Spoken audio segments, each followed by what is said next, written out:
E o Benício já começa. Como perder massa gorda sem perder massa magra? Então, Benício, essa é uma pergunta simples com uma resposta extremamente complexa. Primeira coisa, dividir as coisas que você pode fazer para perder massa gorda. Perder não, para gastar massa gorda, né? A gente não perde, seria ótimo perder e nunca mais achar, mas isso não acontece. Então, duas coisas estão no seu caminho. Primeiro, você tem que pensar no exercício. Segundo, você tem que pensar na alimentação. Então, quando você quer perder massa gorda sem perder massa magra, o ideal é que você faça uma alimentação hipocalórica, mas não muito, tá? Quanto que você aguenta de hipocaloria em relação à sua dieta original sem que você tenha perda de desempenho no treino? Um déficit de até 500 quilocalorias dia, tá? Então não interessa se você consome 7.000, 2.000, 3.500, começa com um déficit de 500. Menos que isso, você vai sentir no seu treino, tá? Quando você está começando a fazer um trabalho de estética, né? Se você não tem obesidade, se você não tem síndrome metabólica, se você não tem sobrepeso, a tua perda de peso é uma perda estética, tá? Se você for pela conta que está dentro do seu cálculo de metabolismo basal e tirar do seu metabolismo basal, você já vai perder massa magra, na hora. Aliás, se você não fizer uma conta de um adicional, principalmente se o seu treino for intenso, da ordem de 30% das calorias do seu basal por dia, você já está fazendo uma dieta hipocalórica. Vamos supor que você treine. Você treina e você está consumindo sua caloria basal. Isso já é hipocaloria, tá?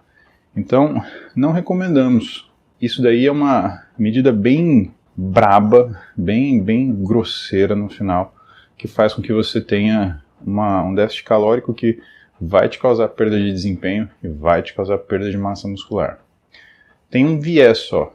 Se sua resistência à insulina estiver muito alta, no período em que você estiver ajustando, e entenda, no período que você estiver ajustando, pode ser que você melhore sua massa magra. Mas no momento que ajustar a sua resistência à insulina, essa queda em relação à sua caloria basal vai fazer com que você tenha uma perda de massa muscular, tá? Outra coisa importante, aumento de frequência alimentar tende a proteger massa muscular, tá? Principalmente aumento de frequência de consumo de proteína. Então, tem um estudo antigo já do Stuart Phillips mostrando isso.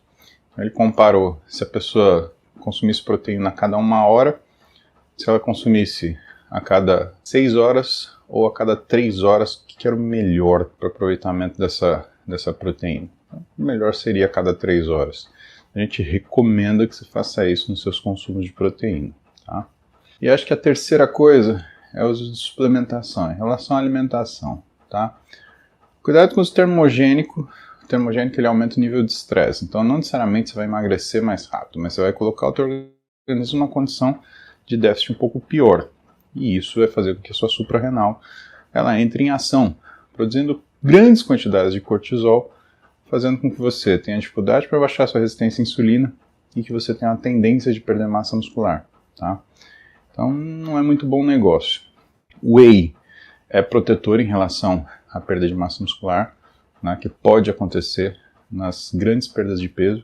A gente tem uma série de trabalhos mostrando que mesmo sem exercício, se você tem um paciente obeso que você está tirando peso, a presença de whey na alimentação faz com que ele tenha uma perda menor do que a massa muscular dele. E que mais? Creatina também vai tender a proteger sua massa muscular. Vamos falar de exercício. Exercício, o que é o ideal? Aeróbio? Não, né? Principalmente se você tiver um peso alto, né, o aeróbio. A corrida, principalmente, ela vai tender a colocar você em situações de lesão.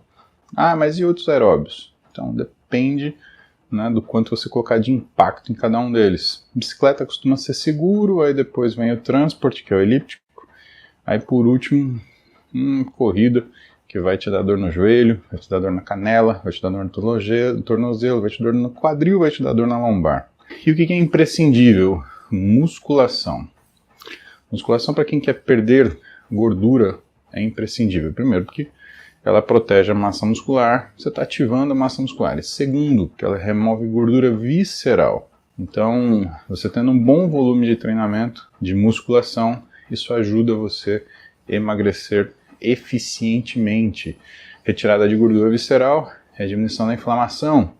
Diminuição da inflamação significa cada vez mais facilidade para perder gordura. E também, diminuição da inflamação significa proteção contra doenças crônico-degenerativas não transmissíveis, diabetes, hipertensão e coisas do gênero. Então, facilmente, Benício, é assim que a gente perde gordura sem perder massa magra. Dá para fazer? Dá para fazer.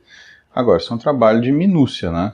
Isso não é um trabalho necessariamente de grosseria, você não está quebrando pedra, você não está detonando as coisas, né? São coisas que você faz com muito cuidado, com muita atenção.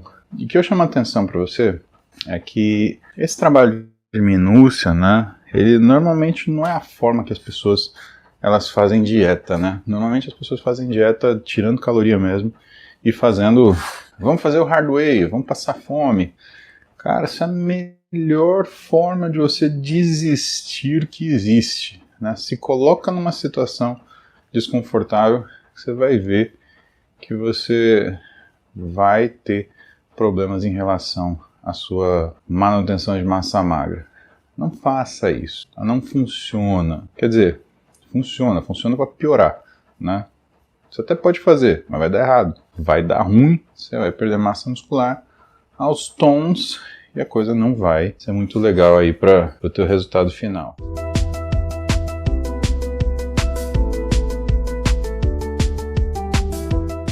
Kruzinski, poderia fazer um top 5 dicas como aumentar a testosterona naturalmente, alimentos ou afazeres?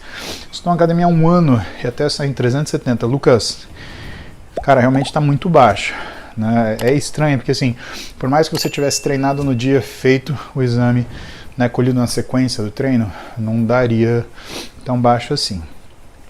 Mas vamos lá. Em primeiro lugar, né, top 5. Vamos selecionar 5 coisas então. Top 5. 1. Primeira coisa, o que mais perturba o que é nível de testosterona é qualidade de sono. Então, se você tem algum problema de sono, trate, tá?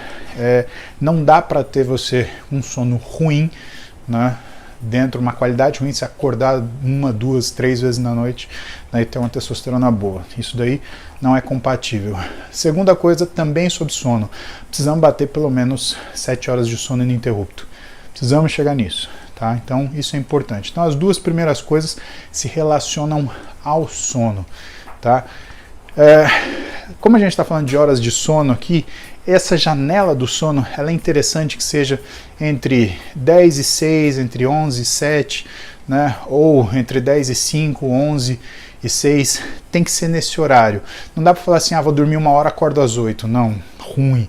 Né? Ou então vou dormir às 8 da noite e vou acordar às 4 da manhã. Também é ruim.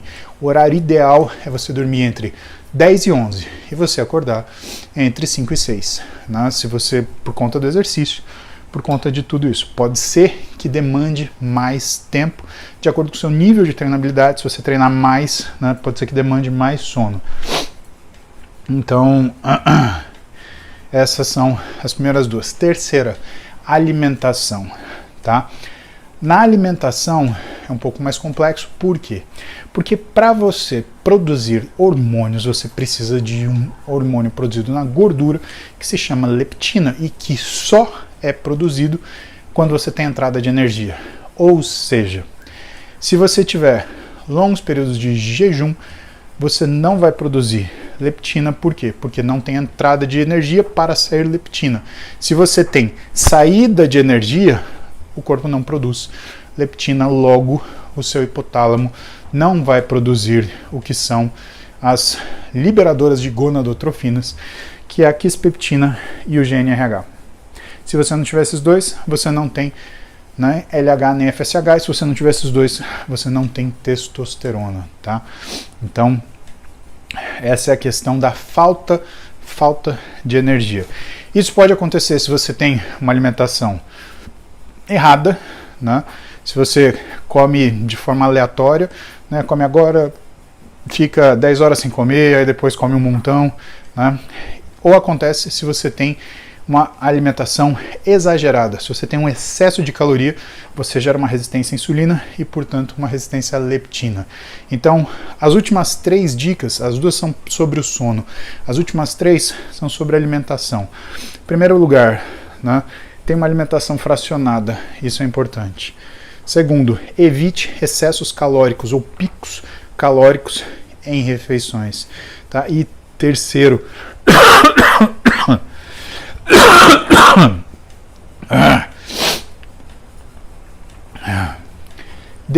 não tenha a iniciativa de ficar restringindo o carboidrato e tentando deixar caloria para outros macronutrientes. Por quê? Principalmente sua tireoide depende de carboidrato. E se sua tireoide não está bem, o seu testículo não ficará bem também. Isso é uma preocupação que você tem que ter. As glândulas do nosso organismo, elas trabalham todas de maneira paralela. Se uma não funciona legal, a outra também ela fica mais ou menos. Existe um eixo tireoide-gônadas, que ele é muito importante você saber que existe para que você respeite sono e alimentação e, de fato, você não deixa essas coisas interferirem na sua produção de testosterona. Mas como você é jovem, né? Tem uma testosterona de 370, eu procuraria um endocrinologista, um médico do esporte, um nutrólogo que trabalhe com esporte, para fazer uma revisão geral aí e ver como é que tá.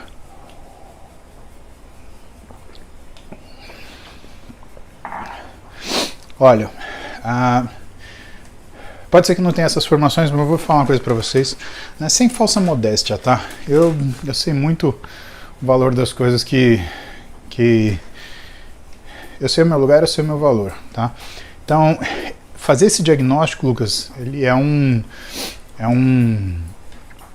diferencial que eu dou nas minhas aulas de pós-graduação, tá? Hoje eu dou aula para 3 pós-graduações, aliás, para 2 pós-graduações para médicos.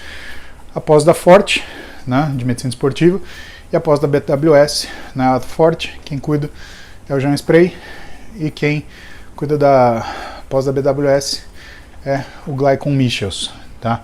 E todo cara que é médico que passou por mim, ele teve isso na aula. Ele teve como fazer esse diagnóstico, como investigar, ver se está relacionado ao exercício, se está relacionado a outras coisas, né? E como é um assunto muito importante, só para você ter uma ideia, a gente tem uma mania muito grande de se automedicar.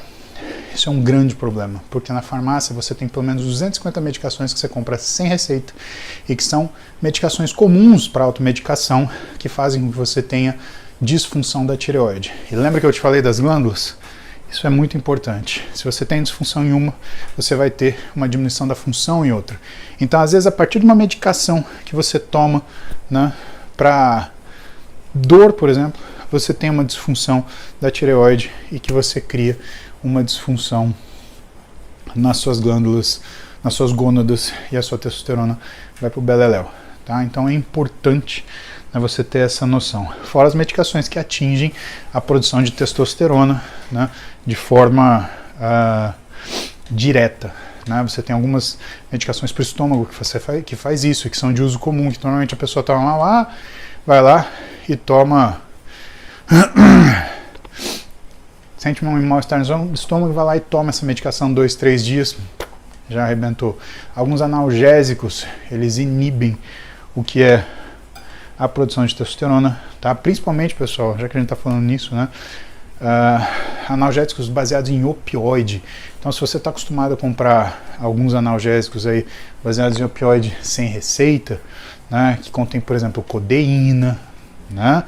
Que você consegue comprar com mais facilidade, né? O que acaba acontecendo, tá? Acaba que você inibe a tua produção de testosterona.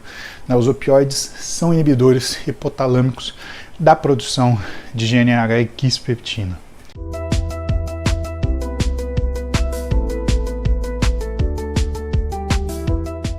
Entre whey e creatina, qual devo tomar? Gustavo, partindo do pressuposto que são coisas completamente diferentes, engraçado, na aula de quinta-feira, estou dando para o curso lá do pessoal de Portugal, falei bastante sobre creatina e bastante sobre whey, justamente por essas razões, para mostrar o quanto eles são diferentes, o quanto eles são distintos, como uma coisa não tem nada a ver com o outro, tá? Mas se você está fazendo essa coisa, eu tenho um valor para gastar, eu preciso escolher um dos dois, né? Eu te recomendaria ir para creatina, tá? Porque os efeitos bioquímicos do whey protein, Gustavo, você só consegue com uso crônico e sustentado. Então, tipo, se você comprar e tomar um mês, não vai fazer diferença na sua rotina, tá? A não ser que teu objetivo não seja ganhar massa muscular, teu objetivo seja, por exemplo, emagrecimento. Aí o whey ajuda porque ele funciona como um método de controle de apetite, tá? Isso é muito legal. E ele também funciona como um método de controle glicêmico, que é muito legal também. Mas a creatina, ela te confere duas coisas que são muito legais, né? Que é aumento da força, melhora da sua recuperação, melhora da sua captação periférica de glicose e, portanto, sensibilidade à insulina. Então é um negócio que é bem interessante do ponto de vista de função aí.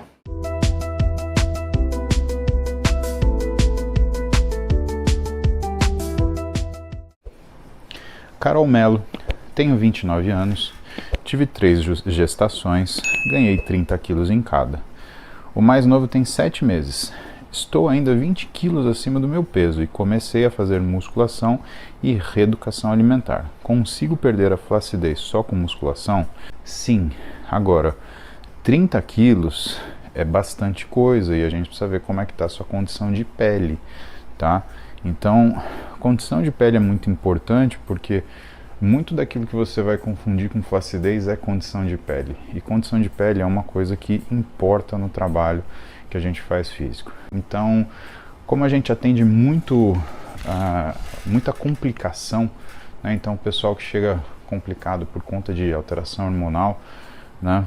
É super comum ter alteração de fâneros. Então o pessoal acaba tendo muita alteração de pele, muita alteração de cabelo. E uma das coisas que a gente usa para melhorar essa flacidez de pele, que pode inclusive acontecer no rosto, tá? É uma coisa chamada ultrassom microfocado. Então ele tem uma máquina de ultrassom de quase R$1 milhão, é um negócio, parece que veio da NASA, né? E quando a pessoa está nesse processo de perda, né, além dele trabalhar o que é a gordura subcutânea, né, porque esses disparos de ultrassom microfocado, eles têm essa ação sobre a gordura de ajudar ela a dissipar, ele também melhora a condição de pele.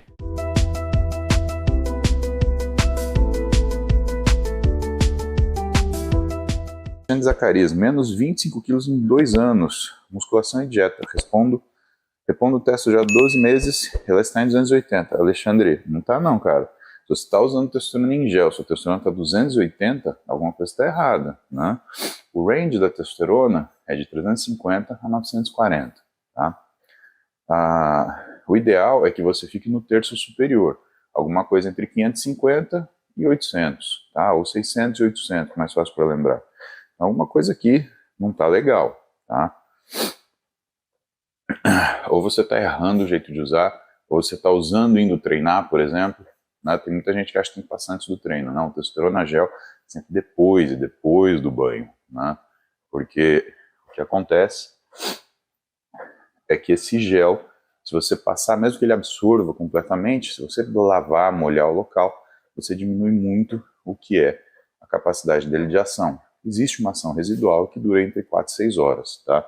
Esse é o primeiro erro de uso. Segundo erro de uso, passar em lugar que tem muito pelo, né? O pelo segura o gel e você não consegue ter a ação esperada dele. Terceiro erro de uso é você passar em locais que a pele é mais grossa, tá? Então isso também é um erro de uso importante que você deve cuidar. Procura locais de pele mais fina, parte de dentro do braço. Antebraço é ruim porque você vai ter contato com outras pessoas, principalmente se tem contato com criança. E se você não tiver uma pele muito grossa no ombro, o ombro é um lugar interessante, mas você tem que esperar secar antes de você pôr uma camiseta, uma blusa ou uma camisa, né? Porque senão esse pano ele vai limpar a testosterona. Então, a maioria dos casos de falha no uso de testosterona gel é por conta da forma de administração da pessoa, tá? Então procura olhar isso antes.